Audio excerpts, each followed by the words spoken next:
İneği ölür, kalbasaya verir. Burada her iki taraf günah kazanır. Hem ineği satan, hem ineği alan. Her ikisi haram kazanır. Hem ineği alan, hem ineği satan. Her ikisi cemaati aldadır. Hem ineği satan, hem ineği alan.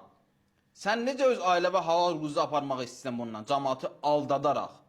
Üzərinə halal yazırsınız, ölü ineğin ətini vurursunuz. Üzərinə halal yazırsınız, donuz əti vurursunuz. Üzərinə halal yazıb televiziyalarda reklam edirsiniz. Pul kazanırsınız bundan.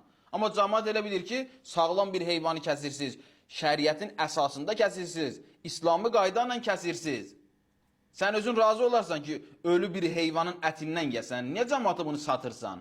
Cəmaatı aldadırsan. 100 manat, 200 manatı satıb haram qazanc ailəvə aparırsan. O ölü ineği kəsib doğra, heyvanlara ver, itə pişiyə ver. Bundan savab qazan. Amma sən haram qazanırsan. Dünyavi də bədbəxt eləyirsən, ahirətivi də. Sonra da deyirik ki, xəstəliklər niyə çoxalıb? Bəli, elə bu qidalara görə çoxalıb. Ölü ineği, xəstə ineği satırlar halal adı ilə. Donuz əti vururlar. Bunlar hamısı ziyanlı şeylərdir, haram şeylərdir.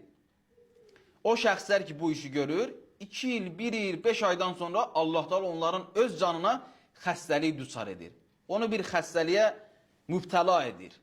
O xəstəliklə sonra mübarizə aparır. Pul xərcləyir. Niyə? Çünki vaxtı ilə cəmaatın evinə xəstəliyi aparırdı. Cəmaatın evinə xəstəliyi yayırdı.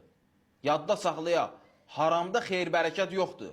Haramla məşğul olsan, Allah başına bəla nazil edəcək. Ailəndən, özündən xeyir-bərəkəti aparacaq. Çünki sən o haram qazanla evə güya ruzi aparırsan. Amma bilmirsən ki, haram qazanıb özü, ailəvi, övladını bədbəxt edirsən.